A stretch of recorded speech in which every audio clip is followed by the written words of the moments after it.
Bendiciones, ¿cómo están ustedes? Me alegra mucho saludarles. Gracias a mi patrocinador, al pastor Sergio, que me da la oportunidad de compartir con ustedes. Hacía días no venía. Yo estuve cuando ustedes estuvieron allá en el segundo piso. Hace poquito pasamos por allá, ¿cierto? Hacía días no veníamos. Para mí es una alegría estar aquí. Tengo buenos amigos, buenos hermanos aquí. Me atrevo a decir que aquí en esta iglesia se congrega uno de mis grandes amigos. Así que es una alegría poder estar aquí con todos ustedes y compartir. Si esta mañana me acompaña mi esposa, me acompaña Willy, su esposa y sus hijos. Le invito a mi hermano a que ahora al final se acerque, los salude. Ellos necesitan de mucho amor. Así que acérquense a ellos, por favor, salúdenlos. Y bueno, mis hermanos, de verdad que es un tiempo muy especial. Solamente que ah, me, me siento esta mañana en aprietos. La enseñanza antes del almuerzo, no sé esto que provoque, eh, si les traiga afán. ¿A qué hora almuerzan ustedes, pastor, normalmente? Yo siempre, casi a todos los lugares donde voy, ando con Willy. Si ustedes ven a Willy, es un poquito gordito. Él tiene sus propios horarios para comer, para almorzar. Cuando a él le empiece a dar hambre, yo sabré que ustedes van por ese mismo camino. Pero lo que no saben es que él acabó de desayunar. Así que la resistencia que él va a tener esta mañana va a ser, bueno, mis hermanos, sin más preámbulo, voy a invitarles a que abramos nuestras Biblias. Primera de Juan, capítulo 1. Primera de Juan, capítulo 1.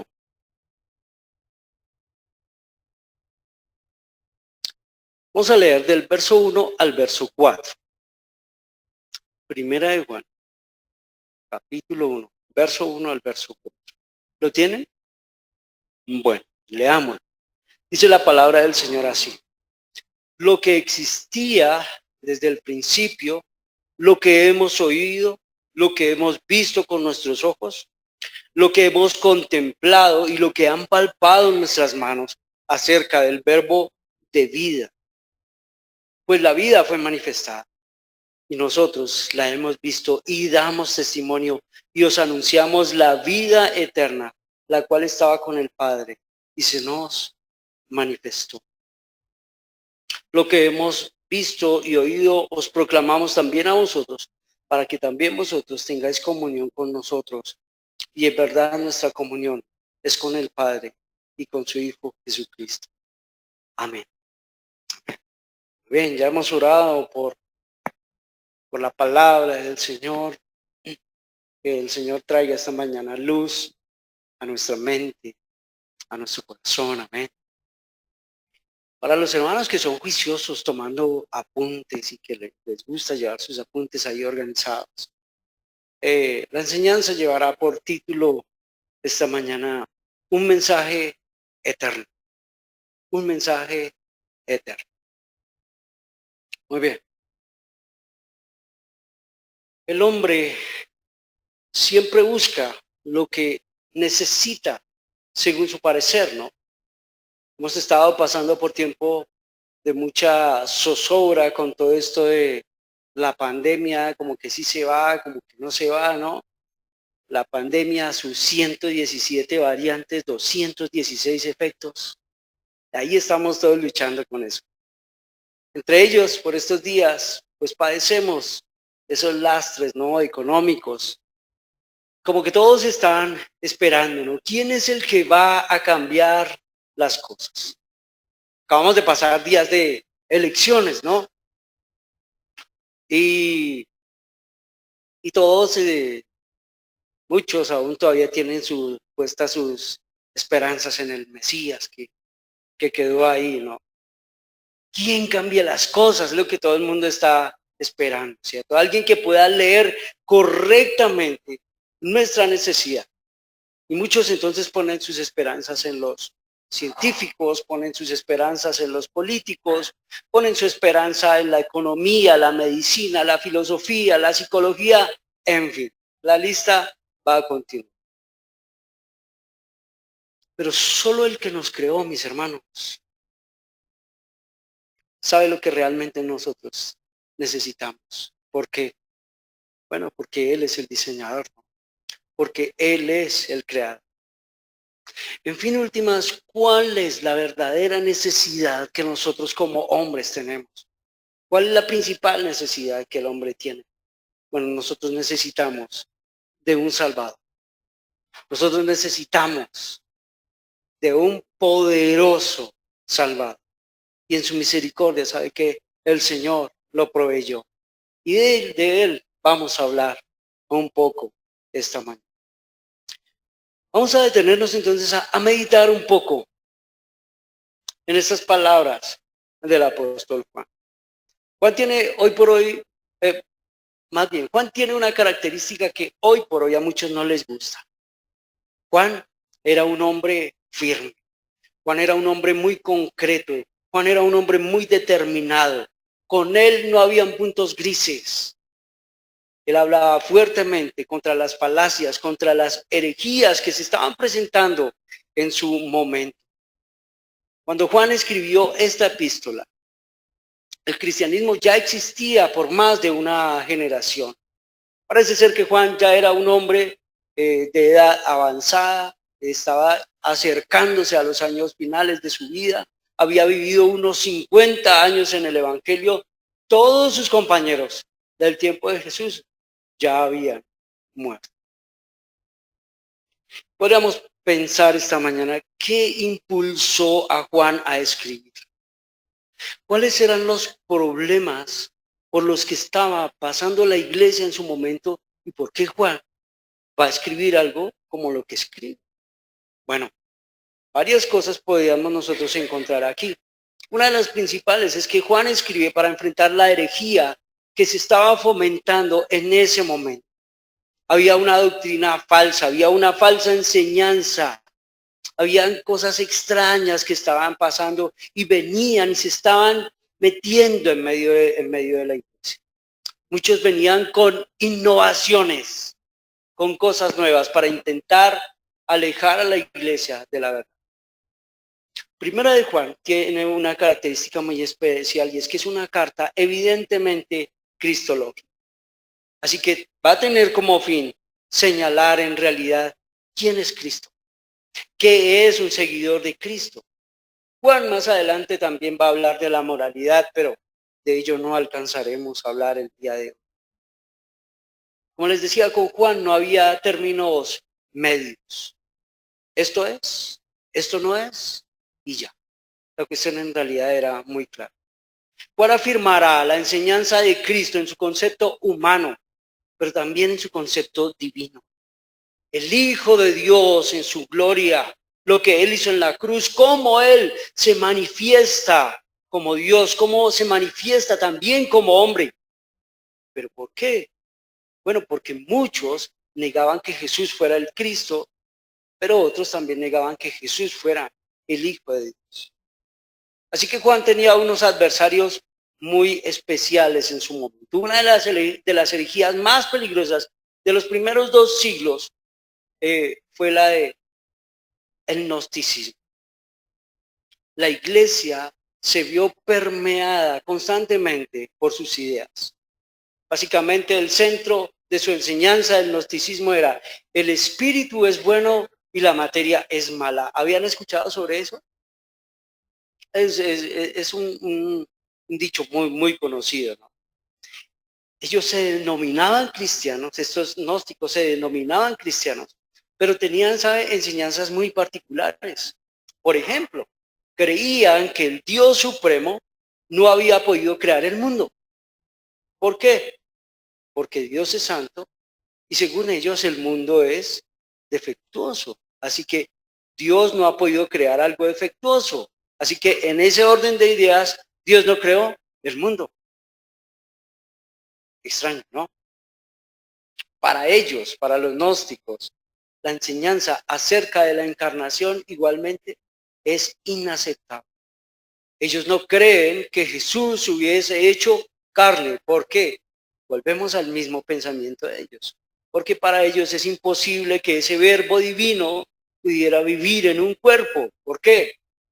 El cuerpo es corrompido, es impuro, y no puede ser que este Dios santo pudiera estar en un cuerpo así. Entonces note cómo ellos van como desarrollando, hilando sus ideas. Juan tiene que lidiar con todo ello. Juan va a hablarle a una iglesia, mis hermanos, y le va a hablar de cosas certeras. Él no va a venir con conjeturas.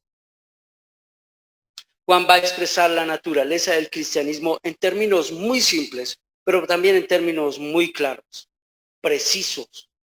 Es necesario que Juan no deje duda alguna de la naturaleza fundamental de estas verdades. Va a utilizar también un tono cálido. Va a utilizar Juan también un tono amoroso. Por eso nosotros siempre escuchamos a Juan o leemos en Juan estas palabras, hijitos míos. Porque está este toque amoroso del Señor, como un padre.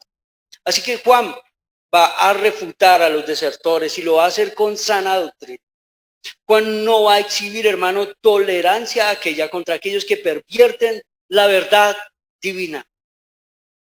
Los falsos maestros eran numerosos y él escribe a los creyentes para ponerlos en el camino, para recordarles las buenas noticias que fueron desde el principio, que deben permanecer inalterables, que deben ser proclamadas sin ningún cambio. En una división natural del texto como nosotros lo tendríamos aquí, mi hermano, podríamos encontrar del verso 1 al verso 4 un prólogo. Pero en los versos 1 y 2, sobre los cuales nos vamos a detener esta mañana, de ese prólogo, encontramos algo que nos servirá entonces para nuestra enseñanza. Y vamos a hablar esta mañana de una persona. Juan va a proclamar a una persona. La persona que se proclama. Así que voy a proponerles un bosquejo bastante sencillo, solo de 3 puntos. Primero, la preexistencia eterna del verbo. Pues hay una palabra ahí como rara, ¿cierto? Ya la vamos a digerir. La preexistencia eterna del verbo. Segundo punto, la manifestación histórica del verbo. Tercer punto, la proclamación autoritativa acerca del verbo.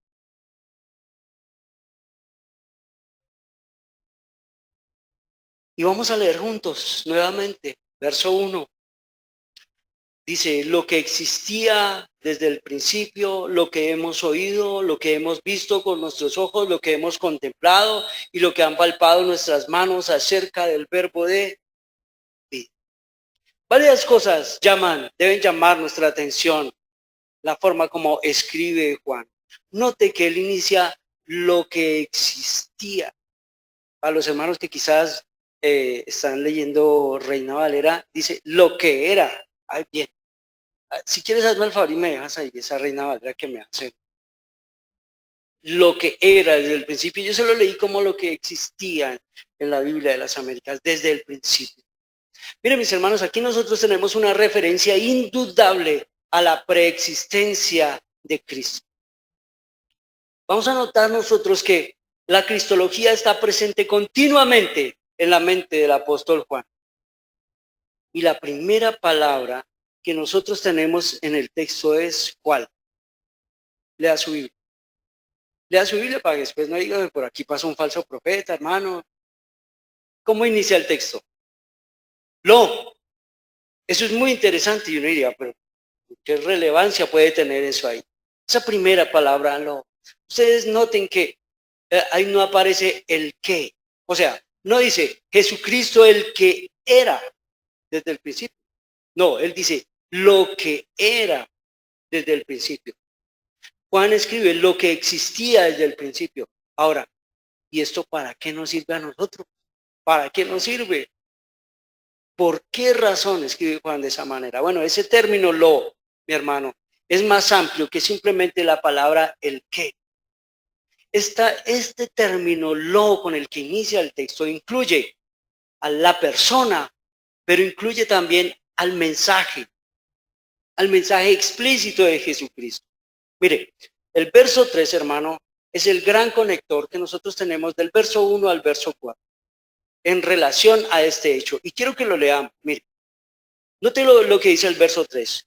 Lo que hemos visto y oído, os proclamamos también a vosotros, para que también vosotros tengáis comunión con nosotros, y en verdad nuestra comunión es con el Padre y con su Hijo Jesucristo.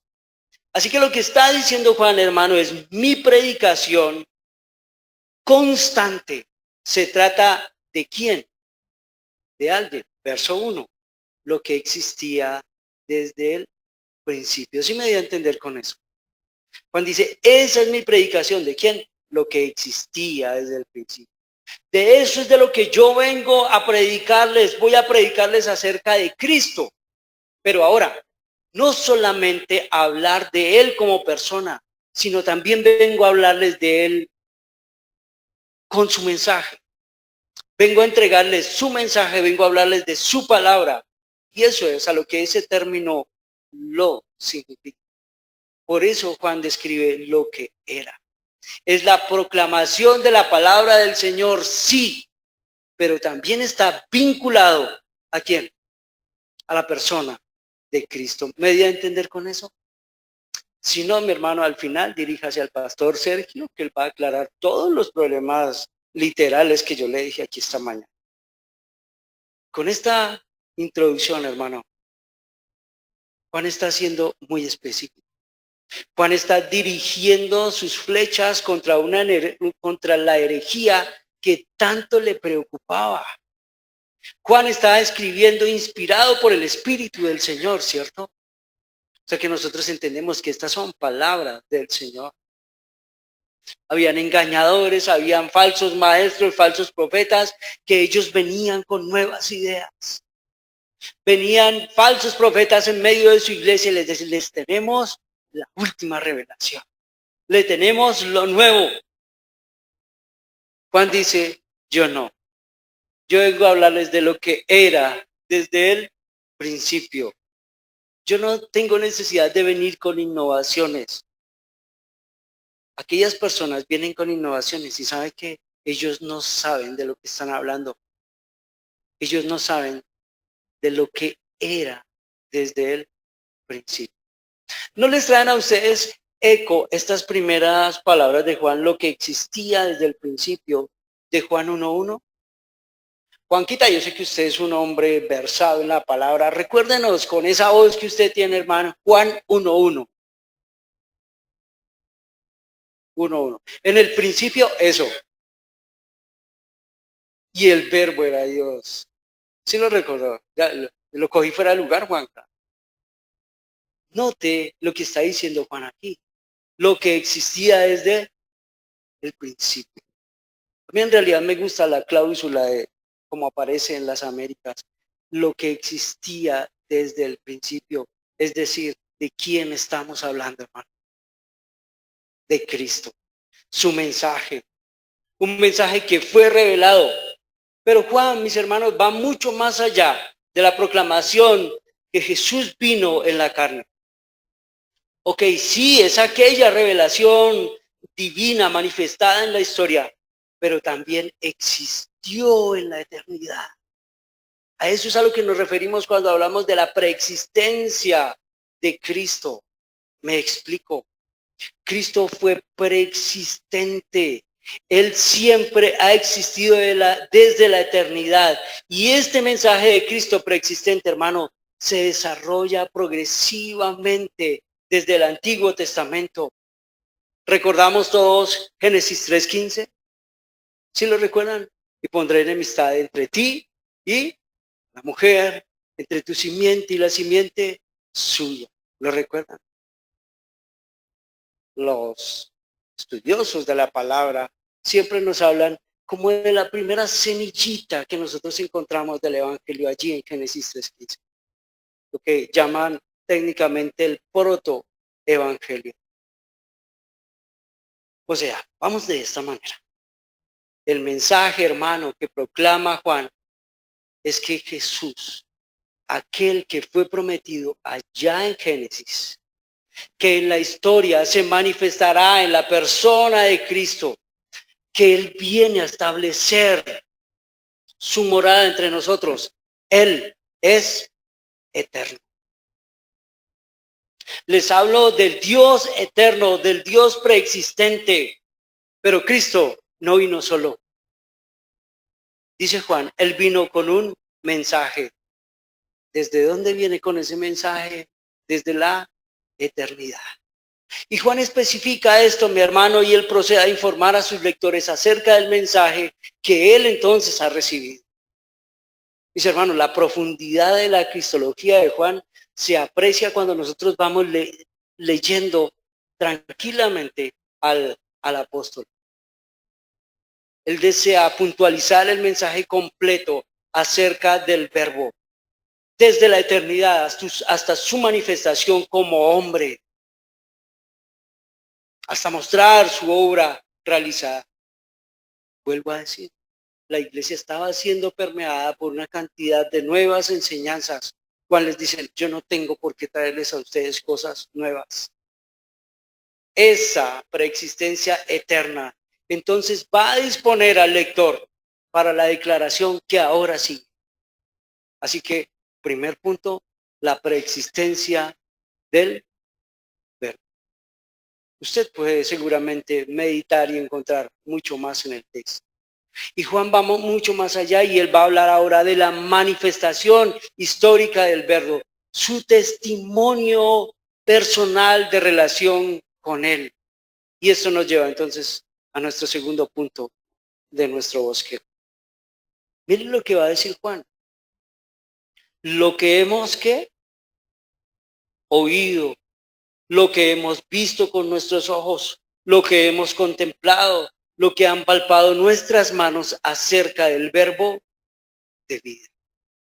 ¿Notan ustedes lo que está haciendo Juan, hermano? Juan está exponiendo todas sus credenciales ahora en una forma irrefutable. Para este momento, como ya les digo, era el único apóstol que vivía y ese hecho daba mucho peso a sus palabras. Juan dice, yo escuché a Cristo. Quienes querían desviar a los hermanos de la fe habían recibido sus ideas. O sea, tenían sus ideas, sí, pero las habían recibido ¿de dónde? Seguramente de otro lugar, de algún lugar extraño. Juan dice, yo escuché las enseñanzas directamente de la boca de ¿quién? De Cristo. ¿Notan cómo él lo dice? Lo que hemos oído. Juan dice cosas como estas, hermano, en palabras tan sencillas de entender, pero que no por su sencillez deben pasar por encima. Yo a veces molesto mucho con los hermanos en la iglesia y les digo, hay que ponerle mucho cuidado a la gramática del texto. Hay un dicho por ahí para los estudiosos que dice, una mala gramática, una pésima interpretación. Hay que ponerle mucho cuidado a todas esas verdades gramaticales que están en el texto. Juan dice, yo lo vi con mis ojos. Pareciera eso redundante, ¿no? Porque ¿con qué más ve uno? Pero ¿por qué Juan hace énfasis en ello? ¿Por qué Juan lo escribe de esa manera? Y es en este momento donde nosotros echamos mano del contexto histórico y nos va a servir para alumbrar esto. Les dije que había un grupo muy peligroso metido por ahí con enseñanzas raras. ¿Cómo se llamaba? Los gnósticos. Resulta que estas personas eran falsos maestros que negaban, por ejemplo, la humanidad de Jesús. Ellos no creían que la humanidad de Jesús fuese real. ¿Qué enseñaban entonces? Ellos enseñaban que Jesús era un fantasma, ¿sí? Simplemente una mera forma o apariencia. Y tal vez, mis hermanos, por esa razón, Juan pone especial firmeza en aquello que demuestra la realidad humana del Verbo encarnado. Y por esa razón, Juan dice, lo vi con mis ojos. ¿Me voy a entender? Por eso Juan va a seguir reforzando esta idea y él va a decir, lo contemplamos.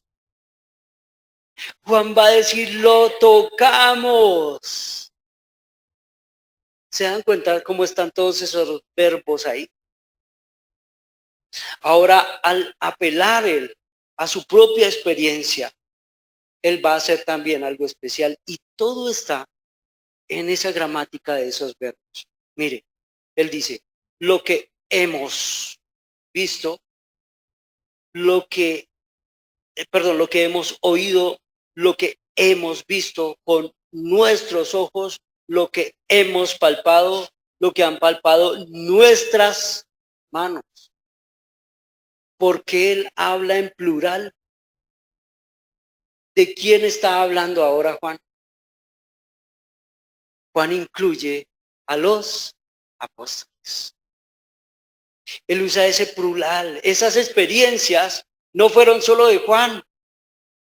Algunos podrían venir y decir, les tengo la última. Les tengo la nueva revelación. Juan dice, no, yo no necesito venirles a ustedes con nuevas revelaciones más. A mi lado estuvieron otras personas que también lo oyeron, lo contemplaron, lo tocaron, nosotros lo vimos. ¿De quién está hablando? De los apóstoles. Sí, ese es el testimonio del que Juan puede dar certeramente. Todos estos verbos, hermano, dan énfasis a la realidad de la persona, del ministerio de Jesús, confirman la realidad de la encarnación. Ahí hay testigos fieles, ahí hay testigos verdaderos que pueden dar un testimonio veraz. Ellos escucharon ese mensaje de la persona correcta. No es ninguna invención. Es un mensaje divino, mis hermanos. Es el mensaje de Cristo. Así que nosotros no venimos a hablarles del cristianismo simplemente como una mera filosofía. Es la palabra de Dios revelada. Cristo se hace carne. Cristo da su mensaje. Juan lo escuchó. ¿Y qué es lo que está predicando Juan? Ese mensaje. En realidad es muy sencillo, ¿cierto? Ahora notemos el progreso en el texto. Primero lo oyeron, luego lo vieron, después lo contemplaron, después lo palparon.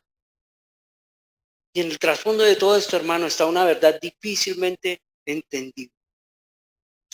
¿Cómo es eso? Lo que era desde el principio. Que como Dios es infinito, hermano, que como Dios es impalpable. Él viene, se manifestó en una limitación asumida voluntariamente y el altísimo, eterno Dios pudo ser oído por los hombres. Eso es algo muy especial. Cristo, el preexistente, el Dios de toda la eternidad, hermano, tomando forma de hombre, viene y habla con boca y con lengua humana para expresar.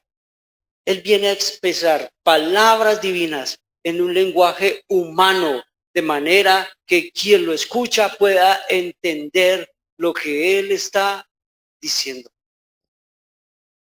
Y Juan dice, yo soy testigo de esa verdad. Y esa observación, hermano, entonces le va a permitir a Juan establecer una cristología muy singular en todo el Nuevo Testamento. Cuando nosotros nos detenemos a leer a los apóstoles, nosotros podemos decir, hermano, tenemos en los apóstoles testigos fieles del mensaje. Dios, por medio de los apóstoles en la historia, hermano, son nuestros testigos fieles. Ellos son testigos de este mensaje que es verdad, que Dios eterno se hizo hombre. Y ese es el mensaje apostólico. ¿En realidad es tan complicado de entender? No, ¿cierto? Algo más nos va a comunicar el texto, ¿cierto? Lo que existía desde el principio, lo que hemos oído, lo que hemos visto con nuestros ojos, lo que hemos contemplado, lo que han palpado nuestras manos. ¿Cómo termina el texto?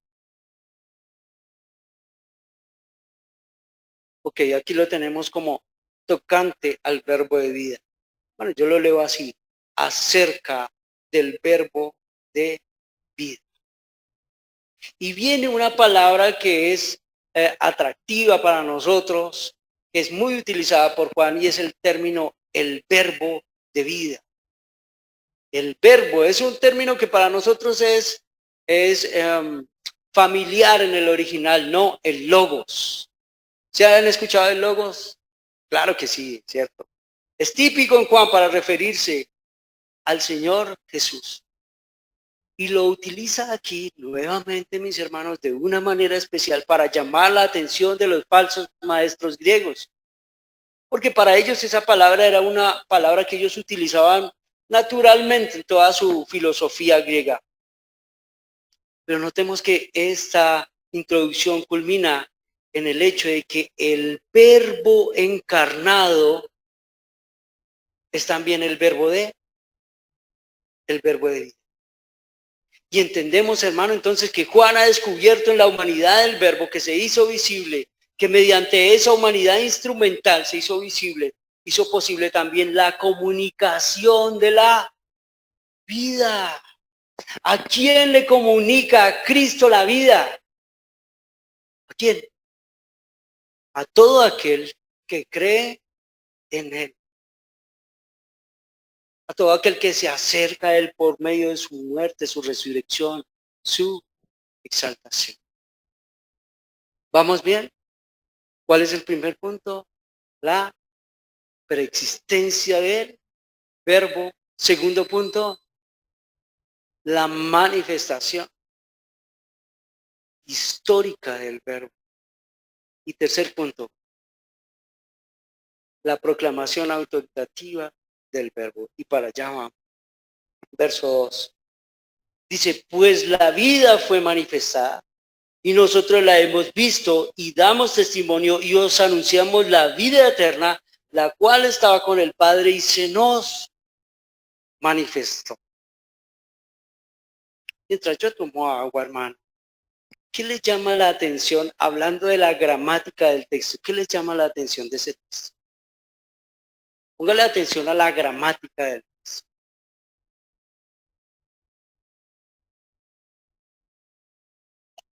Aquí tienen prohibido hablar. Les estoy interrumpiendo la transmisión de una manera terrible, ¿cierto? No les llamó nada la atención del texto. Sencillo. Ustedes se dan cuenta que ese texto está en paréntesis. Entonces dije, ay, sí, claro, ¿cómo se me va a pasar eso por encima? Bueno, los que saben, los estudiosos habitualmente consideran que ese verso es un comentario. ¿Quién soy yo para contradecir a un estudioso, a un erudito que dice que eso es un comentario? Yo no soy nadie. Entonces, me adhiero a esa explicación. Pero la pregunta es, ok, es una explicación. Bien. ¿Acerca de qué? ¿Qué va a explicar ese paréntesis? ¿Cómo termina el texto anterior? Acerca del verbo de vida. O sea, que si ese paréntesis es una explicación, nos va a explicar qué. Ok. Estos hermanos cogen la gramática, es así, hermano, de una. Sí, acerca de la vida. Por eso, vamos a ponerle entonces la lupa a esas verdades gramaticales que están ahí. Note, pues la vida fue manifestada.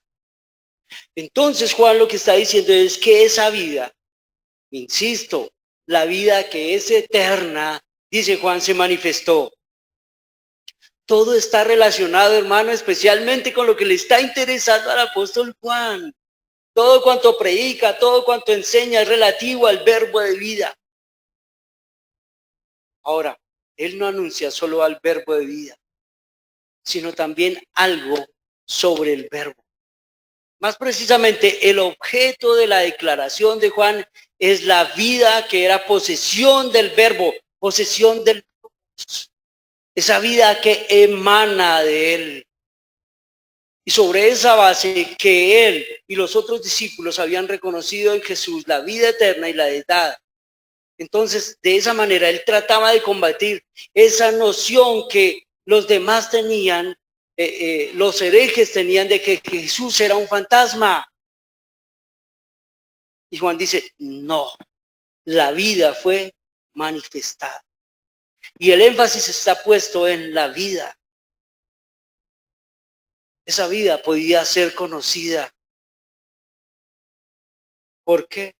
Es sencillo, hermano, porque fue manifestada. Nadie podía hallarla sencillamente buscándola. Solo puede ser vista y solo puede ser conocida por revelación. Él mismo se quiso dar a conocer. Juan quiere entonces detallar el significado de ese término de vida. Y nuevamente surge la pregunta natural, ¿pero por qué? ¿Por qué Juan es tan insistente en ello? Porque él quiere a entender, hermano, lo que implica la vida de Jesucristo. Así que él va a decir y él va a hablar de la vida eterna. Pero esa vida, ¿con quién estaba según el texto? Bien especial eso. La cual estaba con el Padre y se nos manifestó.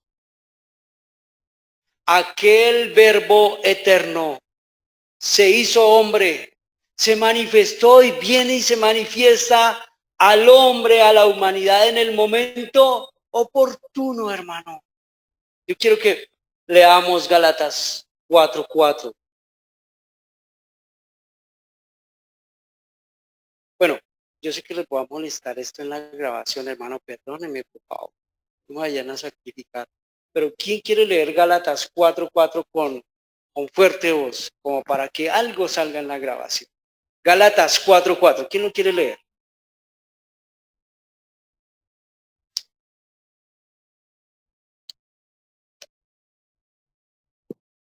Ajá. ¿En qué momento viene Jesús?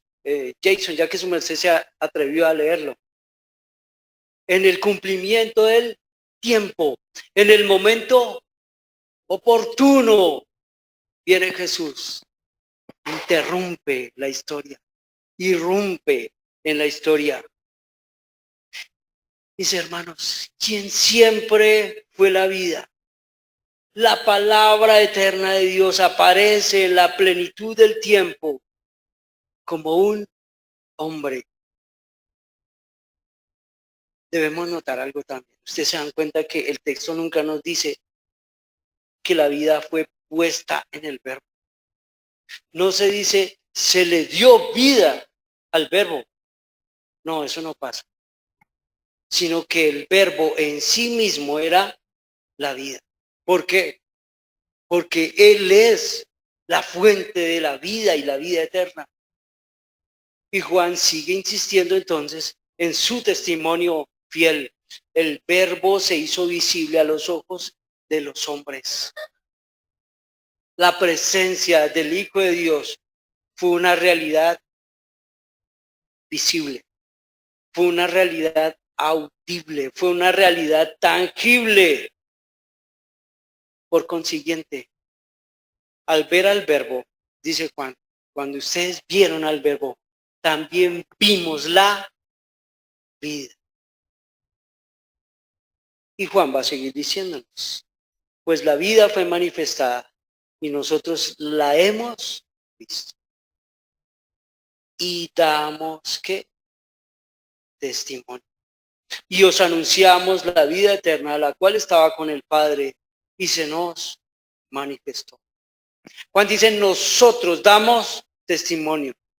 Ese término era usado para indicar un testimonio ante un jurado de esta vida que aparece, que se hace presente entre los hombres, hermano, en el momento de la encarnación, que ellos han visto. Juan dice, damos testimonio ante los hombres. Lo que nosotros vimos, eso es lo que nosotros estamos testificando. No estamos inventando nuestra predicación, no estamos inventando nuestro mensaje. Por eso Juan insiste en la historicidad. Por eso Juan insiste en la trascendencia de lo que él mismo vio, de lo que sus compañeros y sus apóstoles vieron. pero también apela a esa relación de fuerte compañerismo. Y por eso él dice, nosotros damos testimonio de ello. La vida, hermano, la que proclaman los apóstoles es intensamente personal y vaya que si ellos lo supieran.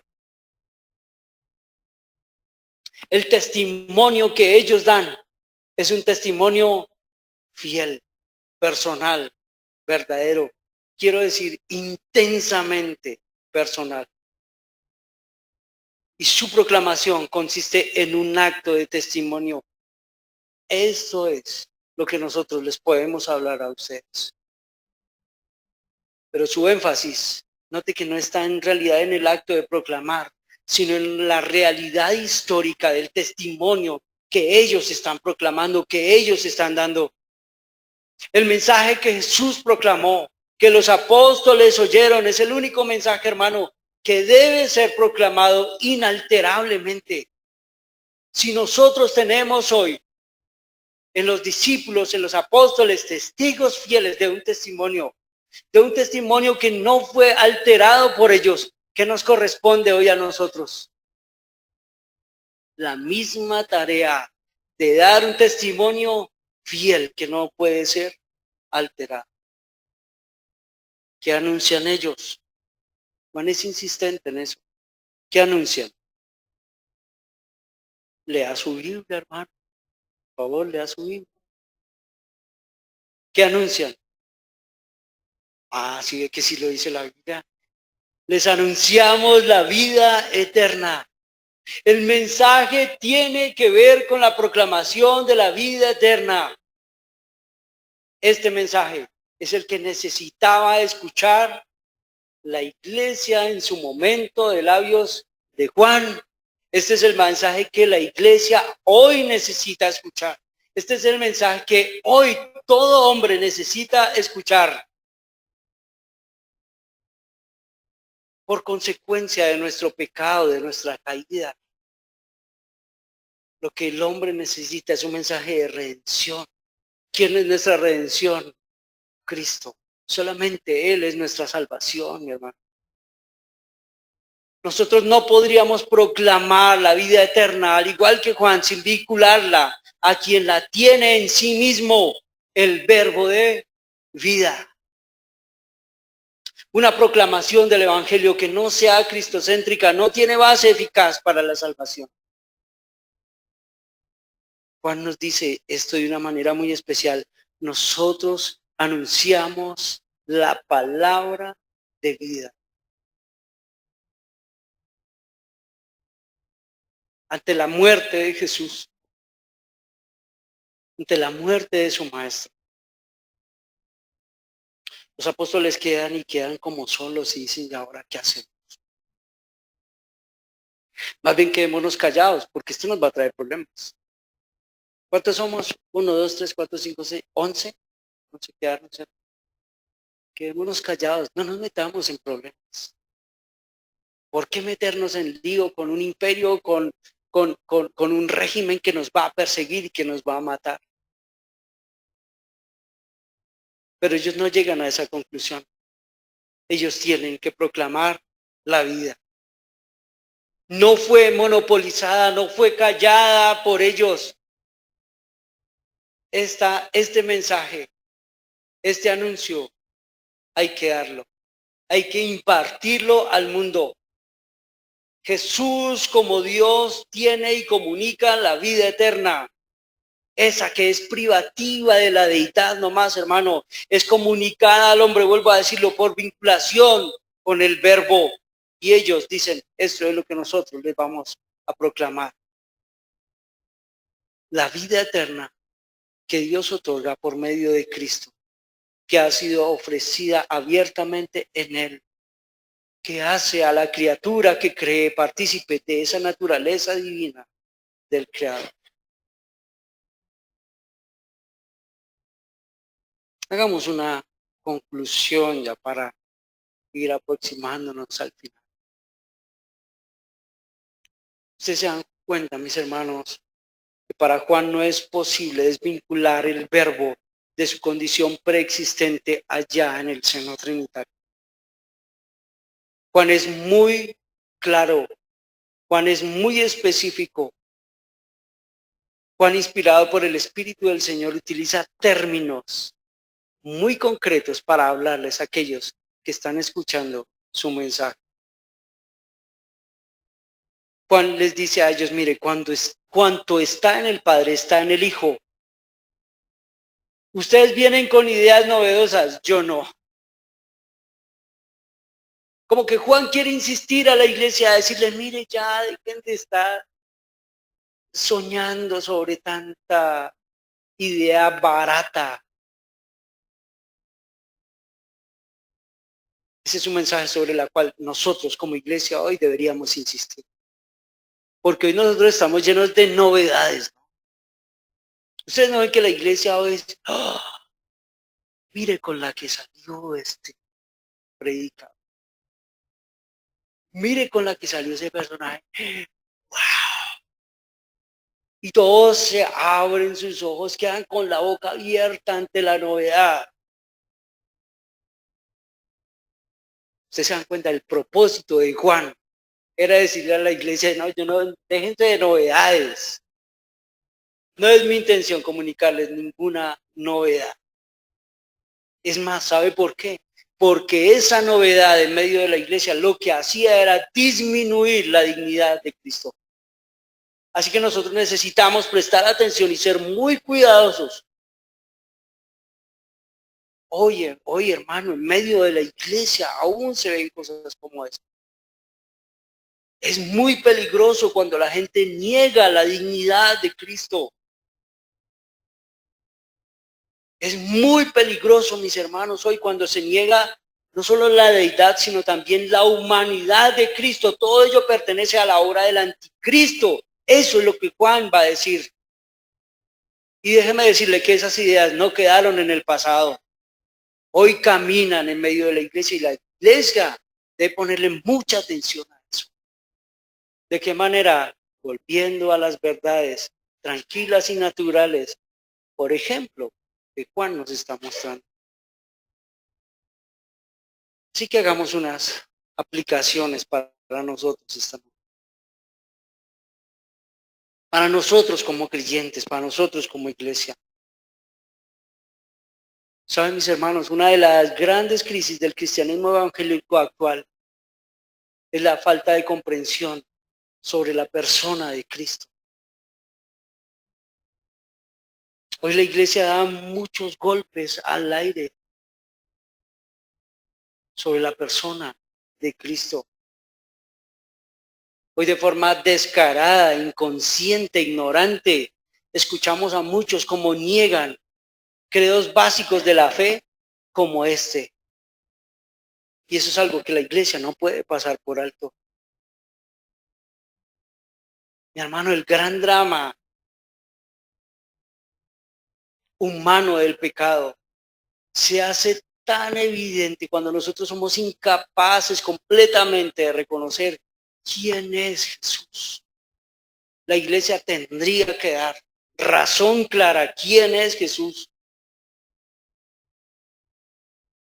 Pero parece a veces que la misma iglesia está tan separada de él.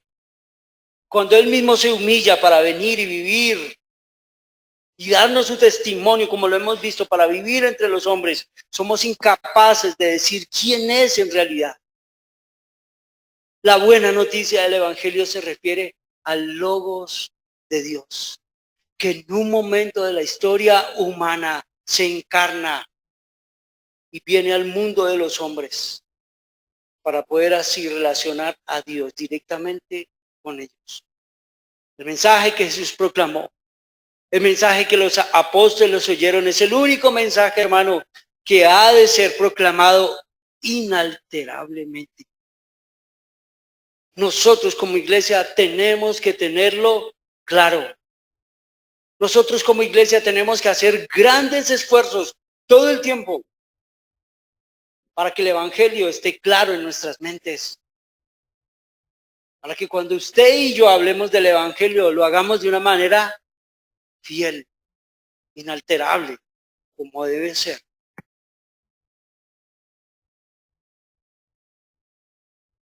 Yo sé que esto ya no pasa entre nosotros, no, eso pasó otro tiempo atrás.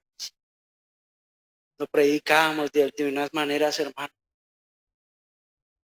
El evangelio no se trata simplemente que usted conozca a Cristo para que deje de ser borracho, por ejemplo. Así predicábamos en otro tiempo. Venga, que si usted viene a Cristo se le van a quitar todos los problemas de su vida. Bueno, esa no es nuestra interpretación. Mis hermanos, esa no es la predicación. El evangelio no se trata simplemente de suplir unas necesidades materiales, físicas, emocionales de los seres humanos. Y por no tener ello claro, hermano, nuestro evangelismo se ve disminuido. El evangelio se trata de ¿quién? De Cristo. Lo que gira alrededor de Cristo y particularmente de su obra en la cruz.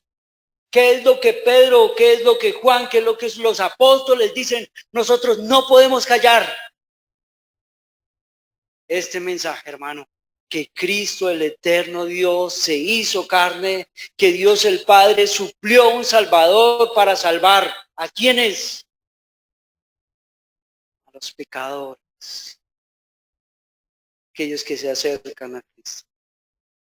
No sé si esta mañana hay algún amigo, o no sé si algún amigo está escuchando este mensaje esta mañana. Déjeme decirle, toda la gente nace moribunda en un mundo moribundo. Y porque todos nosotros al nacer somos pecadores, nacemos fuera de la familia de Dios. La Biblia lo va a decir de una manera muy especial. Todos nacemos nosotros muertos espiritualmente, alejados del Señor, y por eso enfrentamos una vida de dolor y una muerte segura y una condenación en el infierno segura si no nos arrepentimos. Pero el eterno Dios se hace hombre, viene con un mensaje que está planificado desde el plan eterno, porque el hombre al caer tiene una gran necesidad, la necesidad de un Salvador. Alguien que pueda rescatarlo de su situación moribunda. Y el verbo, el logos encarnado, viene con esa misión reveladora. Y lo que usted, mi querido amigo, debería hacer esta mañana es poner atención, es prestar atención a lo que el Señor dice. Y lo que el Señor dice es que todo aquel que a mí venga, yo no le echo fuera. Y hoy sigue vigente el llamado que Jesús como verbo hace. Al Dios la gloria y a nosotros sus bendiciones. Amén. Oramos.